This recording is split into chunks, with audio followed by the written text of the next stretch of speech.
The last thing I remember thinking before Owen was born was that I needed to update the spare bedroom.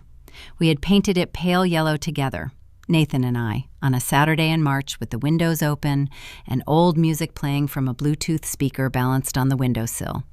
He had streaked yellow paint across my nose deliberately, laughed when I threatened to dump the whole can on his head, and then held me carefully from behind with his chin resting on my shoulder while we looked at the wall we had just made new. It was such a small thing, a wall, a color, an afternoon. But I kept it in my mind the whole time I was in labor, that yellow, that light, the way he had laughed, because the pain was enormous and I needed something warm to hold on to. Owen arrived on a Tuesday, 6 pounds, 11 ounces. He came out screaming, which the nurse said was the best possible sign, and when they laid him on my chest, his mouth was open and his eyes were shut and his fists were clenched like he was already furious at the world. I said, out loud, to no one in particular, "He's perfect," and the nurse said, "He really is." Nathan was supposed to be in the room. He had been there for the first 14 hours. Somewhere around hour 15, he stepped out to make a call. He didn't come back until Owen was 40 minutes old. He said his mother had been worried. He said she kept calling. He said he had needed to reassure her that everything was fine. I looked at my son on my chest and decided not to say anything about that. Not yet. There would be time later. There was supposed to be so much time. We stayed in the hospital for 2 nights, the standard post-delivery observation, the nurses teaching me to latch Owen correctly, the pediatrician coming by twice to check his weight and color and the reflexes in his tiny curling fingers. Nathan was present for most of it. He brought me a sandwich from the cafeteria on the first afternoon. He held Owen for a full hour on the second evening, sitting in the reclining chair by the window with his son on his chest. And I watched them from the bed and thought, whatever comes next, this is real. This part is real. Donna called 11 times over those 2 days. I know because Nathan's phone was on the tray table while he held Owen, and I counted. He answered 4 of them. The conversations were always short. He would walk to the far corner of the room, lower his voice, come back with a slightly too neutral expression, and say something like, "She just wants updates." I didn't push. I was exhausted and stitched and still feeling everything from the inside out.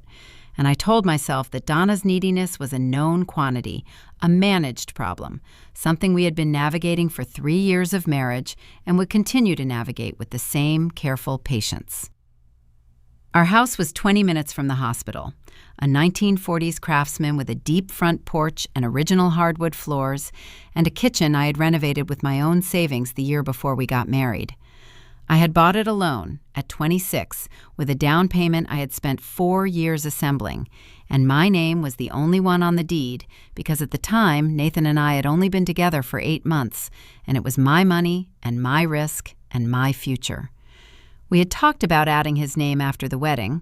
We had talked about it and then not done it, because there was always something else to handle first. And then 2 years passed, and I was pregnant, and it still hadn't happened, and neither of us had made it urgent. That detail, the deed, the name, the thing we kept meaning to get to, would become the hinge on which everything turned. But I didn't know that yet on the morning of my discharge. I was thinking about the yellow room. I was thinking about Owen's fists. I was thinking about a shower in my own bathroom and my own bed and the particular quiet of a house that belonged to me. Nathan arrived at the maternity ward at 9 in the morning. I heard him before I saw him, the specific sound of plastic being dragged across linoleum, a crackling industrial rustling that didn't make sense in that hallway, that context, that moment. I was sitting up in the bed with Owen in the bassinet beside me, already dressed, my hospital bag zipped and waiting by the door. I had my coat on. I had my phone charged. I had a list in my head of everything I needed to do in the first week home, and I was ready, in the deep animal way that new mothers are ready. Not rested, not healed, just fiercely, completely oriented toward home. Nathan came through the door holding 3 black trash bags. Not a bouquet, not a balloon, not even a coffee, which would have cost him $2.40.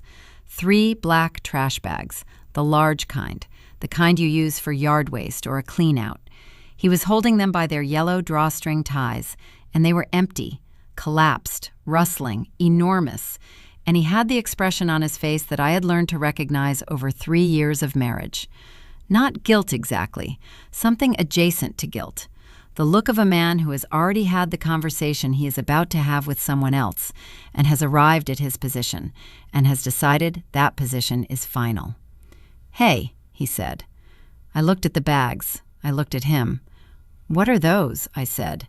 He set them down. He pulled the chair beside the bassinet, the same chair where he had held Owen the night before, and he sat in it, not to be close to me, but because standing felt too exposed. He laced his fingers together. He looked at Owen for a moment, and then at the floor, and then finally at me. "Mom thinks," he said, and stopped. I waited. "Mom thinks that with the baby, the noise, she thinks the house is going to be too disruptive. For her. She's been having the migraines again. You know she gets them. And she said the crying at night is going to be..." "Nathan." My voice was very quiet. I had not decided to make it quiet. It just came out that way. The way cold comes, not as a choice, but as a condition. "What are those bags for?" He looked at the floor again. "She's already at the house. She and Gary, he helped her bring some stuff over. They figured it would be easier if..." "If what?" "If you went to your mom's for a while. Until Owen gets on a schedule. A few weeks maybe, just until..." "They changed the locks," I said. It wasn't a question. Something in the angle of his shoulders told me, something in the way he was not looking at me. He was quiet for 3 full seconds. "Mom thought it would be cleaner," he said. "Less back and forth. She said you'd understand once you..." I did not hear the rest of the sentence. Something happened in my body. Not the dizziness of shock, not the hot rush of anger, but something colder and more structural, like a load-bearing wall quietly deciding that it has held enough weight for long enough. I looked at my son in his bassinet, 6 pounds, 11 ounces, fists still clenched, mouth working softly in his sleep. I looked at my husband sitting in the chair that still held the shape of the night before, when he had been, for 1 hour, the person I thought he was. Then I looked at the trash bags. "You brought bags," I said, "to put my things in." "I thought..." "You brought bags," I said again, slowly, "to carry my belongings out of my own house. On the day I came home from the hospital, with our newborn son." He shifted. He opened his mouth. He closed it. I reached for my phone. I did not call my mother, not yet. I called the one other number I had memorized in the last trimester of my pregnancy on a piece of advice from my friend Renee, who had gone through a divorce the year before and who had told me, calmly, over coffee, without drama, that every married woman should have a family attorney's number in her phone, the same way you keep the number for a plumber. Not because you expect disaster, because disaster does not make appointments. The attorney's name was Susan Mercer. Her office was 12 minutes from the hospital. I had her number memorized. I called it. Nathan watched me do it. He did not try to stop me. He just sat in the chair and watched, with the expression of a man who has already made his arrangement and is waiting to see which way the damage runs. I got Susan's voicemail. I left a message. I said my name. I said the address of the house. I said the locks had been changed and that I was the sole owner of record, and I said I needed a callback as soon as possible. I said it all in the same quiet voice, the one that had arrived without my permission, because that voice apparently understood something about the situation before I did.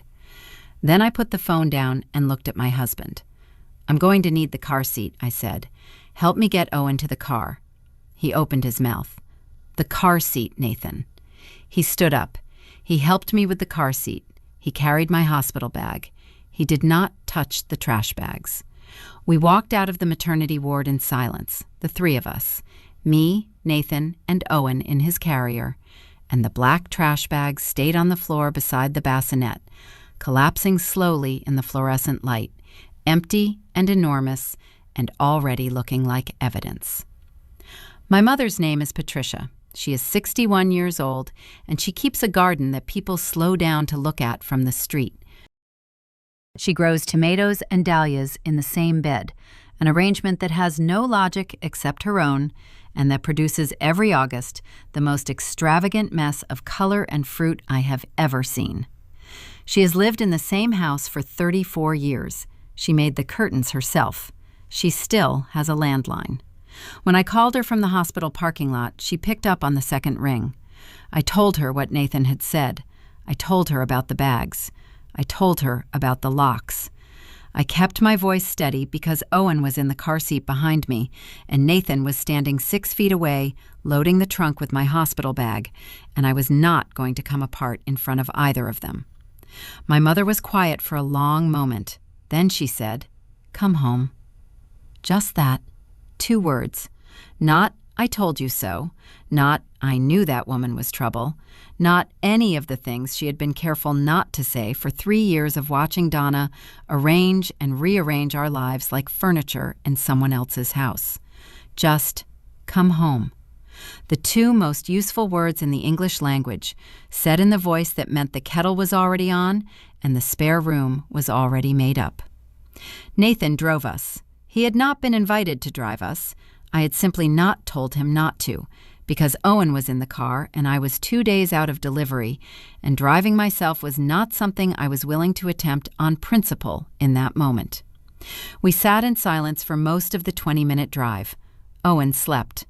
The morning was gray and cold, and the trees along the highway were bare in the way of early March, all exposed scaffolding and no softness.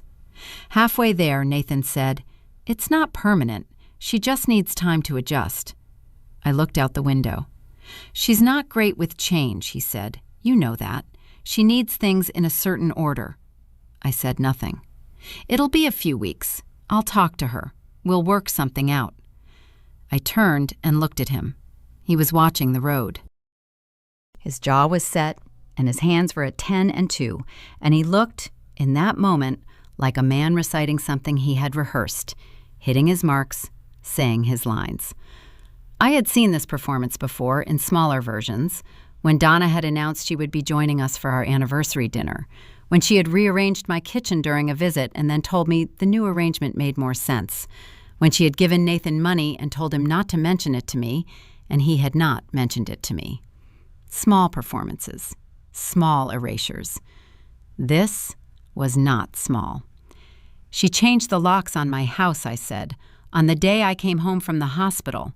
With your son." "Our son." "My house," I said. "My name, my deed, my mortgage, my house." He didn't answer. "Did you help her, Nathan? Did you know she was doing this? Or did you find out and decide not to tell me? Or did you—" I stopped, because Owen had shifted in his seat and made a small sound, and I did not want him to hear whatever came next. "Did you know?" Nathan was quiet for a very long time. The gray trees went past. A truck changed lanes in front of us, and he braked gently and evenly, keeping perfect following distance. "She asked me what I thought," he said finally. I said I thought it wasn't ideal. She said it was necessary. I said maybe. She said she'd handle it. I felt the cold thing settle into a new position. Not anger. Architecture. "You said maybe." "I didn't think she'd actually—" "You said maybe." I looked at the road. "To your mother, about whether your wife and newborn son should be locked out of their own home." He said nothing. We reached my mother's house. Patricia was on the front porch in her coat, which meant she had been watching for us. She helped me out of the car with Owen, led me inside, put me in the armchair by the window with a blanket and a cup of tea without being asked to. And when Nathan followed us in, she looked at him with the expression of a woman who has been courteous for 3 years and has just stopped. She didn't say anything. She just looked at him. And then she looked away, which was somehow worse. Nathan sat on the couch. He held his phone. He looked like a man waiting in a room he no longer had the right to be comfortable in. Owen nursed and slept and nursed again. The house smelled like my mother's candles and the lingering warmth of something she had baked that morning. Outside, the bare trees held still in the cold air. I sat in the armchair that I had sat in for my entire childhood and felt something very strange. The recognition that I was safe here, that this room had always been safe, and that I had spent 3 years building a life in a different house that I owned outright and into which I could not currently walk. Susan Mercer called back at 11:47. I went into the kitchen to take the call. I gave her the facts: my name on the deed, the date of the mortgage, the address, the change of locks, the date of my discharge, the presence of Donna and her partner Gary in the house at that moment. Susan listened without interrupting. When I finished, she was quiet for 4 seconds. I counted. And then she said, "Mrs. Holloway, what they have done is called unlawful exclusion. You are the sole legal owner of that property. No one has the right to change those locks without your consent, and no one has the right to deny you access. I can have a letter drafted this afternoon. But I want to ask you one question first." Ask it. Is there anything in that house, any document, any property, any legal instrument that you don't currently have copies of, anything important that's physically inside those walls? I stood in my mother's kitchen and thought about what was in the house. My files were in the second drawer of the home office desk: the deed, the mortgage papers, my insurance documents, my tax records for the last 5 years. I had digital copies of most of it, but the original deed was there. And there was one other thing, a folder in the same drawer that I had not opened in over a year, containing the paperwork from the estate of my grandmother, Eleanor. My grandmother had died 18 months ago. She had left me a piece of property, 22 acres outside of town, undeveloped land that a developer had been intermittently interested in for the past decade. The estate had not been fully settled. There were papers in that folder that I had not yet processed. "Yes," I told Susan. "There are documents I need to get." "Then we move quickly," she said. "Are you available this afternoon?" I looked through the kitchen doorway at my mother, who was watching Owen while Nathan sat on the couch holding his phone. My husband. The man who had said, maybe. "Yes," I said. "I'm available." Susan told me she would have a sheriff's deputy meet us at the house at 2 o'clock. The letter was not necessary first, she said, because the legal principle was clear. I was the owner of record, I had been excluded without consent, and law enforcement could accompany me to ensure access. She used the words unlawful exclusion twice more before we hung up. She said them the way a surgeon says a diagnosis, precisely, without drama, and with the implication that now that we know what it is, we can treat it. I went back to the living room. Nathan looked up from his phone. "We're going to the house at 2, I said.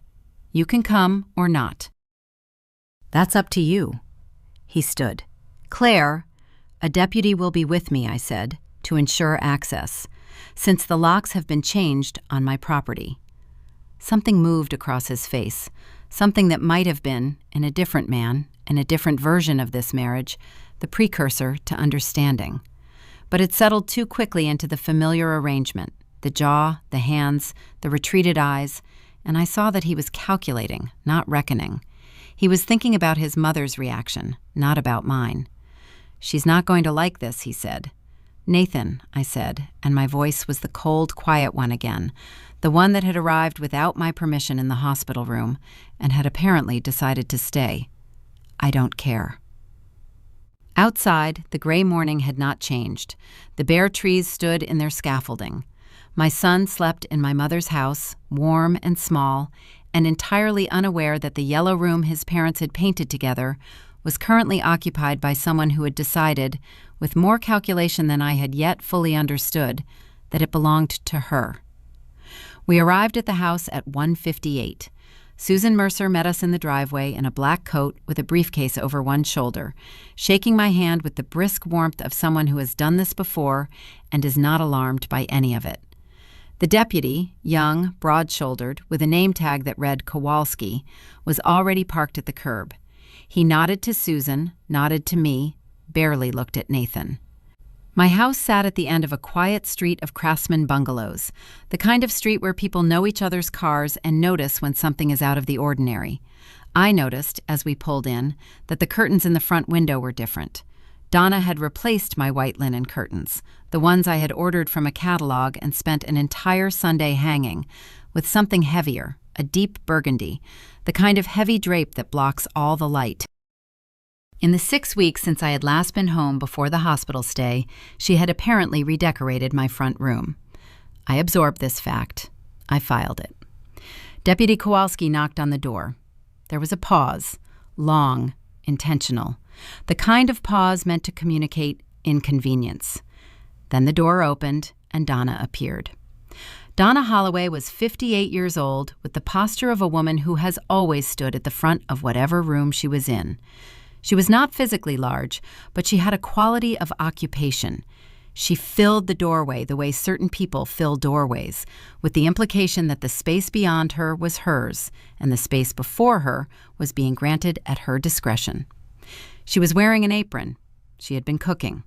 The smell of garlic and something braised came through the door, warm and domestic and completely, aggressively wrong. She looked at Deputy Kowalski. She looked at Susan. She looked at me. She did not look at Nathan. "Claire," she said, with the warmth of a woman welcoming a guest to her own home, "you should have called first. I would have put on tea." "Mrs. Holloway," Susan said, and I noticed she used my name, not Donna's, which was precise and correct. "My client is the owner of record for this property. She has been unlawfully excluded and is here to regain access.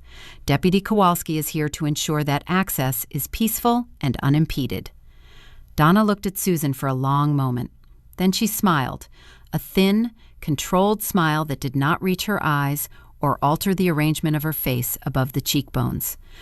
"There must be a misunderstanding," she said. "I'm family. My son lives here."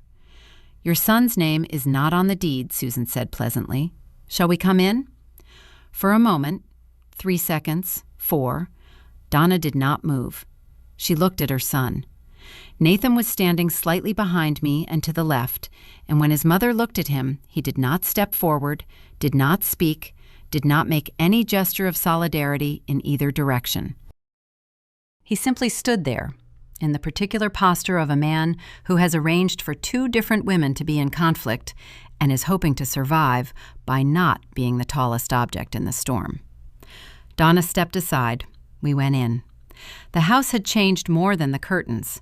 The front room had been rearranged, my couch pushed against the far wall, Donna's chair from her own house installed in the center of the room, facing the television at an angle of presumed ownership.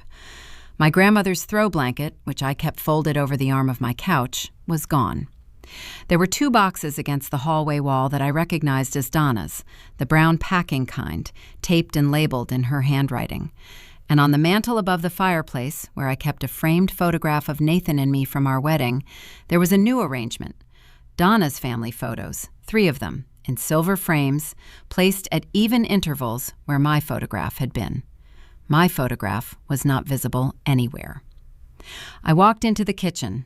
My mug tree, a small wooden one my mother had given me when I moved in, with hooks for 6 mugs, a detail so minor and domestic it barely registered as a thing, had been replaced with a metal one, the wrong size, pushed into the corner so that 2 of my mugs had been displaced onto a shelf.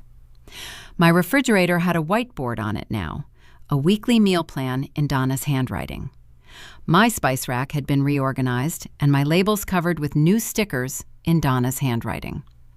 I stood in the middle of my kitchen and breathed. The physical sensations were precise and various. The pressure in my chest of something that had not yet become anger, the postpartum tenderness of a body that had been through war and was not 2 days out of it, the smell of garlic that was wrong in a kitchen that should have smelled like nothing because I had not been here to cook in it. I put my hand on the edge of the counter. My counter.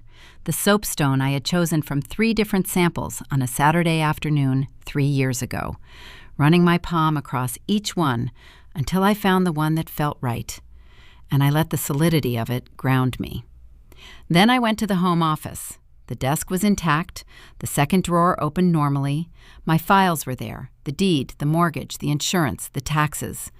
I went through them quickly, checking. Everything was present except one thing. The folder from my grandmother's estate was gone. I checked the drawer again. I checked the drawer below it. I checked the top of the desk. I opened the filing cabinet in the corner and went through it section by section. I went through it a second time. The folder was not in the room. I came back to the living room where Susan was standing with Deputy Kowalski, and Donna was seated in her own chair. Already, in the time I had been in the office, she had taken the chair, and Nathan was by the window with his hands in his pockets. "There are documents missing from the home office," I said. My voice was entirely level. "A folder from my grandmother's estate. It was in the second drawer of the desk. It's not there." Donna looked at me with the expression of a woman who is performing patience. "I haven't touched your papers," she said. "The folder is not there. Perhaps you misplaced it before you went to the hospital." I looked at her.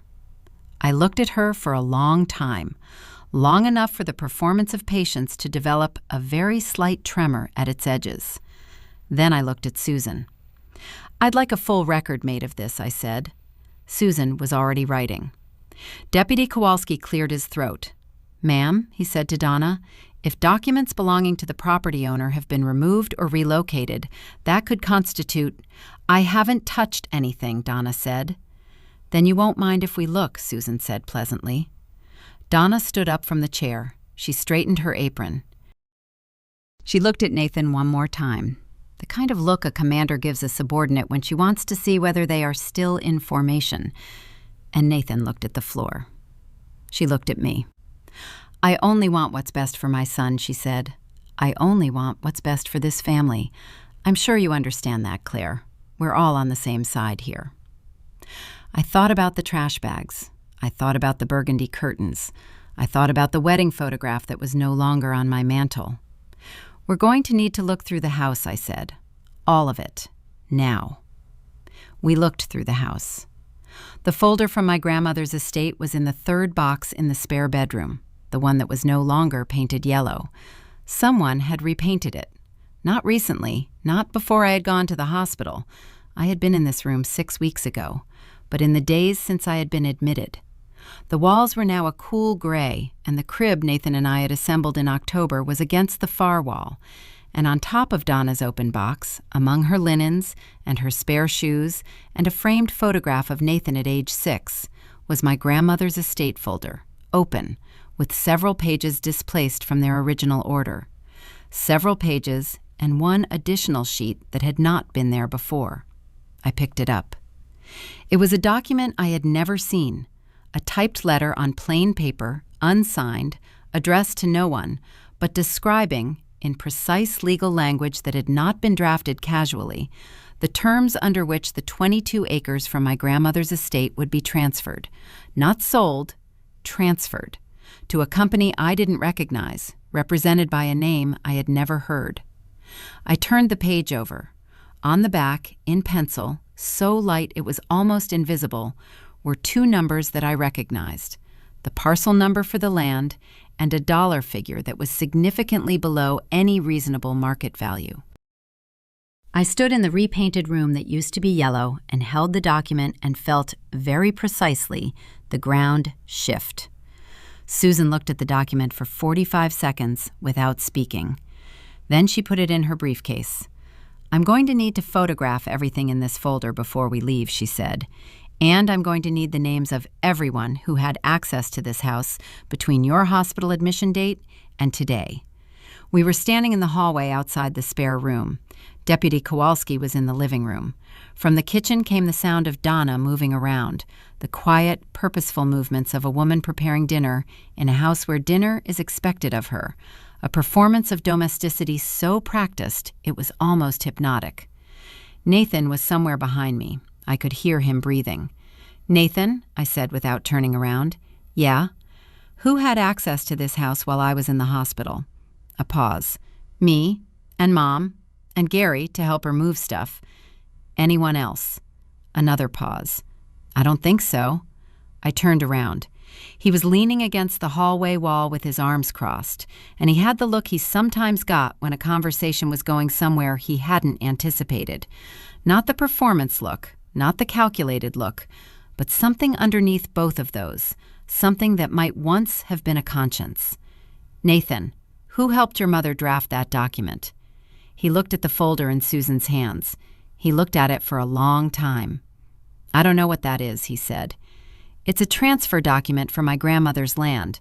It was in my estate folder, which was in my desk, which your mother went through while I was in the hospital delivering your son." I kept my voice flat.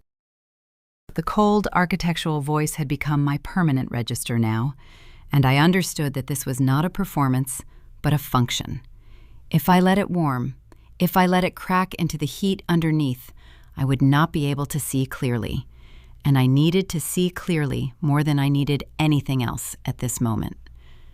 "Did you know she was going to do this?" "She said she was just organizing. She said she just wanted to be helpful." "Nathan," Susan's voice was quiet and professional, "I need you to be very careful here. If you had knowledge of any attempt to improperly access or utilize your wife's estate documents, that's information that will become relevant very quickly. I'm telling you that as a courtesy." He uncrossed his arms. He looked at the floor. He rubbed the back of his neck, a gesture I had seen 1,000 times, the gesture of a man who is deciding how much truth is safe to give. "She said Gary knew someone," he said finally, "a developer. She said the land wasn't doing anything. She said Claire would never use it."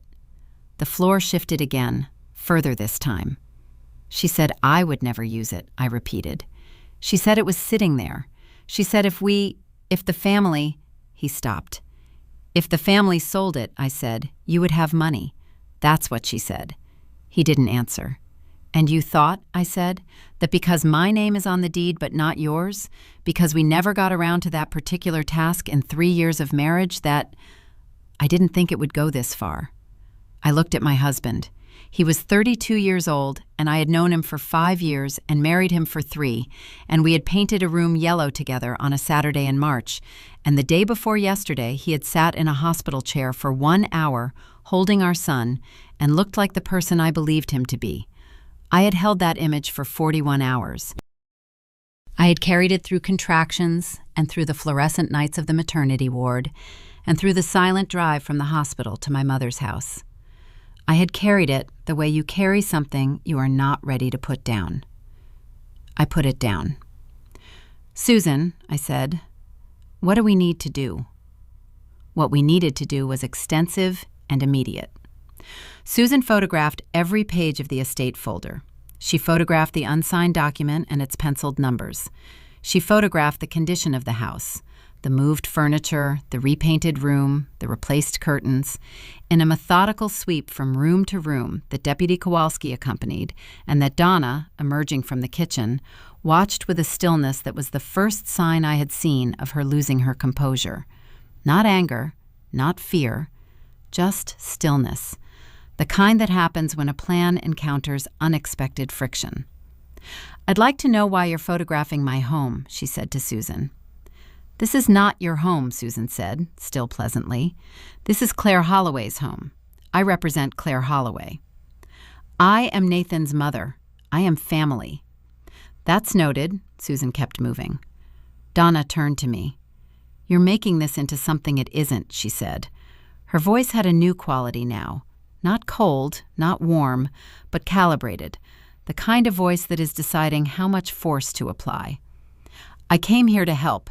Nathan needed support. You were in the hospital. Someone had to. Someone had to change the locks," I said. "Someone had to repaint the nursery. Someone had to go through my desk and take my grandmother's estate documents. I was organizing. Someone," I said, "had a draft transfer document made for land I own, while I was in the hospital having a baby." The stillness again. Then, "I don't know anything about a document." "It was in your box," I said, "in the room you repainted, with your shoes and your linens and a photograph of your son at age 6. Donna looked at Nathan. Nathan looked at the floor. She looked back at me, and in that look, in the precise recalibration that moved across her face, the adjustment of the performance, the decision about which approach to take next, I saw, for the first time, all of it. Not suspicion, not interpretation, actual clarity. The kind that comes when you have finally been given enough information to see the shape of a thing that has always been there, just below the surface, just out of full view. Donna was not reactive. Donna was not impulsive. Donna had not changed the locks in a moment of pique and gone through my desk on a whim and had a transfer document drafted because someone mentioned a developer in passing. Donna had made a plan, a specific, practical, legally informed plan, assembled over time, with the particular property that good plans have, the quality of looking, at each individual step, like something else entirely, like helpfulness, like family concern, like a mother who just wants what's best. She had waited for the right moment, and the right moment had been my hospital admission. I think, Donna said, in the calm, settled voice of a woman choosing her terrain, that you're under a great deal of stress. You've just had a baby. You're hormonal. You're not thinking clearly. Deputy Kowalski looked up from his notepad. Something moved in me. Not the cold architecture. Something older and less patient. Something that had been sitting in the basement of myself for 3 years of dinners and rearranged kitchens and replaced curtains and phone calls that pulled my husband out of rooms where I needed him present. It moved and it stood up and it spoke in a voice that was not cold and not hot, but simply mine. Deputy, I said, I'd like to formally document that the owner of this property has been unlawfully excluded, that her private estate documents have been removed from a locked drawer, and that a third party is in the house without her consent.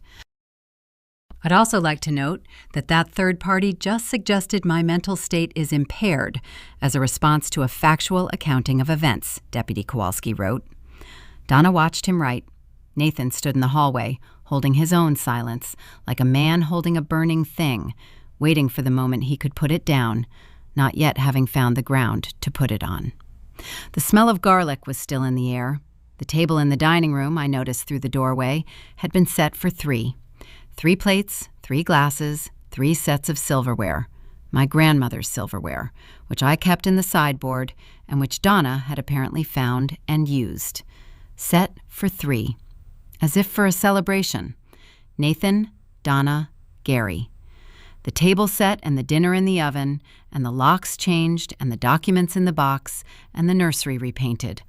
All of it in place, all of it arranged, waiting for the moment I arrived with my newborn son and the trash bags, and was redirected, quietly, firmly, with the faint implication that I was being emotional about something that made perfect sense.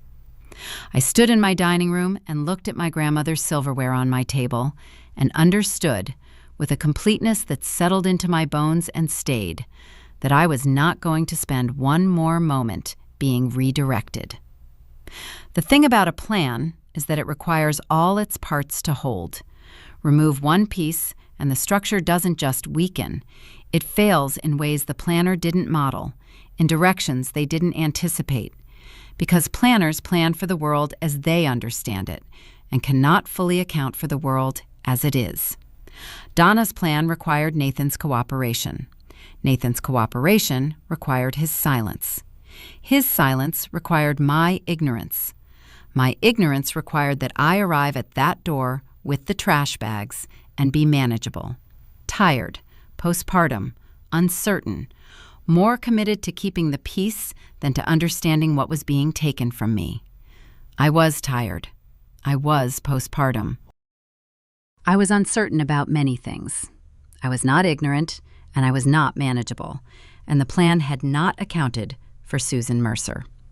Susan called me at 7 o'clock that evening, after Owen had nursed and fallen asleep in my mother's spare room, and Nathan had driven away from the house in the car that was registered in his name, and I had sat in my mother's kitchen with a cup of tea that kept going cold because I kept forgetting to drink it. She told me 3 things. First, the company named in the transfer document was registered in Ohio 8 months ago. Its two principals were Gary Hennessy, Donna's partner, and a name I did not recognize, which Susan had already identified as belonging to a regional property developer who had made 2 previous inquiries about the land in my grandmother's estate over the past 4 years. Second, the company had made a formal offer through a real estate attorney to purchase the 22 acres 6 weeks ago. The offer had been directed not to me, but to a different address, specifically to the house I now lived in, which was now occupied by Donna. Third, Nathan had been served with that offer. He had signed for it. I sat with that for a long time, long enough for Owen to wake up and need feeding and settle again, long enough for my mother to come into the kitchen, look at my face, and put her hand over mine without saying anything, which was the right thing to do. Nathan had signed for the offer. He had received a formal legal document addressed to a property he knew was mine. He had not told me about it, and he had not returned it or forwarded it or in any way treated it as the thing it was, which was correspondence concerning my inheritance that had been deliberately misdirected to an address where he and his mother would intercept it. "Susan," I said, "what does this constitute?" "In combination with the unlawful exclusion and the removal of estate documents," she said, "it constitutes a coordinated attempt to impede your access to and control over your own assets. That's civil, and depending on what we find in the estate records, it could be criminal. We need to file an emergency petition to have you restored to full possession of the property immediately, and we need to notify the county recorder about the fraudulent offer." "Do it," I said. "There's one more thing," she said. "I did a records search this afternoon. The offer they made for the 22 acres was for $340,000. I knew the land. I had been to it twice, once with my grandmother when I was a child, once the summer before she died, just the two of us, walking the edges of it while she told me what it had meant to her. Undeveloped, wooded, with a creek running through the southern quarter. The developer's previous inquiries had been casual, exploratory. I had not had the land formally appraised in over a year. "What's it worth?" I asked. "I had a colleague pull comparable sales this afternoon," Susan said. "Conservatively, given current development activity in that corridor, the parcel is worth between $900,000 and $1.2 million. The cup of tea went cold. I didn't notice. "They were going to sell it," I said, "for $340,000. "And retain the proceeds through the company," she said. "Yes." I thought about Nathan sitting in the hospital chair with Owen on his chest. I thought about him saying, "I didn't think it would go this far." I thought about what that meant, that he had thought it would go somewhere, had permitted the beginning of it, had signed for the offer and said nothing, had participated in the architecture of the plan up to the point where it became undeniable, and had then continued to stand in hallways, hoping not to be the tallest object in the storm. I thought about the trash bags. "File everything," I said. Susan filed the emergency petition on Thursday. The court granted possession restoration by Friday afternoon, which meant that on Saturday morning, Deputy Kowalski returned to my house with a locksmith and restored my original locks, the ones Donna had changed, while Donna and Gary stood in the driveway with the expression of people encountering a reality they had not modeled for. I was not there for that. I was at my mother's house with Owen, watching him sleep in the winter light that came through the curtains. Patricia was in the kitchen making something that smelled like soup, and the house was warm, and I had not slept more than 2 consecutive hours in 4 days, and I was sitting in the armchair by the window, feeling the particular exhaustion that comes not from effort, but from the sustained act of seeing clearly when clarity keeps revealing something worse. Nathan called that afternoon. He had not stayed at the house. He had gone to stay with a friend after the events of Tuesday, which was either conscience or strategy or both, and I had not asked which because it did not change anything. "I need to explain," he said. "You signed for the offer," I said. A silence. "You received a legal document addressed to my property regarding my grandmother's estate," I said. "You signed for it. You did not tell me about it. You did not return it. You kept it, and your mother had it, and there was a draft transfer agreement in her box.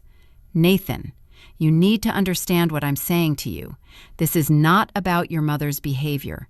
This is about yours. I know, he said. It was the first time he had said those two words in the direct, unqualified way that they mean what they mean. I don't think you do, I said. Not fully, but I think you're starting to. The silence was a different kind than the ones before. Not the silence of avoidance or calculation. The silence of a person sitting with something true and uncomfortable and not yet knowing what to do with it. What happens now, he said. Now, I said, I go home. With Owen. And then we have a conversation that is not one I can have over the phone, because it is going to determine whether this marriage continues, and that is a conversation that has to happen in a room. Okay, he said. Nathan, your mother is going to face civil liability. The developer has already been notified. The fraudulent offer has been flagged with the county recorder. Gary's company is being investigated. This is not something that resolves quietly. I know, he said again. And I need to know. I need to know with absolute clarity whether you are on my side. Not in the middle, not hoping everyone will be okay. My side. The silence was the longest of all. Yes, he said. I didn't answer immediately. I sat in my mother's armchair and listened to my son's breathing from the next room and thought about what yes costs and what it requires, and whether the man on the other end of the line had the specific kind of courage that yes, in this context, would demand. I did not know the answer. That was honest. I had thought I knew many things about Nathan that had turned out to be adjacent to the truth rather than the truth itself, and I was not going to make the mistake of certainty again. Then show me, I said. I went home on Saturday evening. The locks were mine again. The burgundy curtains were gone. Kowalski had noted them in his report as property Donna had brought and installed, and she had taken them when she left. My white linen curtains were folded in the hallway closet where she had put them, slightly creased, still mine. I hung them that night, standing on the step stool in the front room with Owen in the carrier on my chest, and when I got down and looked at the light coming through them, the thin, even winter light of a Saturday evening in March, it was almost the right kind of light. Almost. The yellow room was gray now. I stood in the doorway and looked at it for a long time. Owen was asleep against my chest, his weight warm and specific and entirely real. The crib was still there, against the wall where Nathan and I had planned it. Outside, the bare trees were beginning, very tentatively, barely perceptibly, to suggest the possibility of green. Another week, maybe two, and the scaffolding would start to fill. I closed the door. Donna did not contest the possession restoration. Her attorney sent a letter that used the word misunderstanding 4 times and the phrase family dynamics twice, and contained nothing that resembled an acknowledgement of what had been done. Gary's company was formally investigated. The fraudulent offer was invalidated. The developer involved lost his license referral to the county board. The 22 acres remained mine. Susan had them properly appraised in April. $1.1 million. Nathan came to the house on Sunday. He sat across from me at the kitchen table, my soapstone counter at his back, and he said the things that need to be said when a person is accounting for what they did and did not do, and what the difference between those two things cost the person they should have protected. He said them without defense. He said them in the order they needed to be said. He said them for a long time. I listened to all of it. I did not forgive him that day. Forgiveness is not a decision made in a kitchen over 2 cups of tea. It is a process, slow and nonlinear, that requires the person being forgiven to continue being different in the ways they have promised to be different. And that requires the person forgiving to keep choosing it on days when it is difficult. I told him that. He said he understood. We are still married. That is a fact, not a resolution. There is work in it, and there are days when the work is harder than I expected. And there are days when I look at him and see, genuinely and without effort, the man who painted the room yellow on a Saturday in March with the windows open. The marriage is not what I thought it was in the years before I knew what I know. It is something else, smaller in some ways, clearer in others, built on ground that has been tested and at least partially held. The room is yellow again. I repainted it myself on a Sunday in May, with Owen in the bouncer beside me and the windows open and music playing from my phone on the windowsill. Nathan asked if I wanted help. I said I'd let him know. He sat in the doorway for a while without saying anything, and then he brought me a glass of water without being asked, and then he left me to it. When I finished, I sat on the floor with Owen in my lap and looked at the walls. "There it is," I said. He reached up and put his hand against my cheek, which was not intentional. He was 4 months old and had no intentional gestures yet, but which landed, as small, unintentional things sometimes do, with the precision of something chosen. The light came through the window the way I had remembered it, the same yellow, the same afternoon. Some things can be taken from you in a week, and some things take years to lose. And some things, if you are paying attention, and if you have the right people beside you, and if you refuse, with everything you have, with every version of yourself, to go quietly, some things you keep. Or you get them back, which, in the end, amounts to the same thing.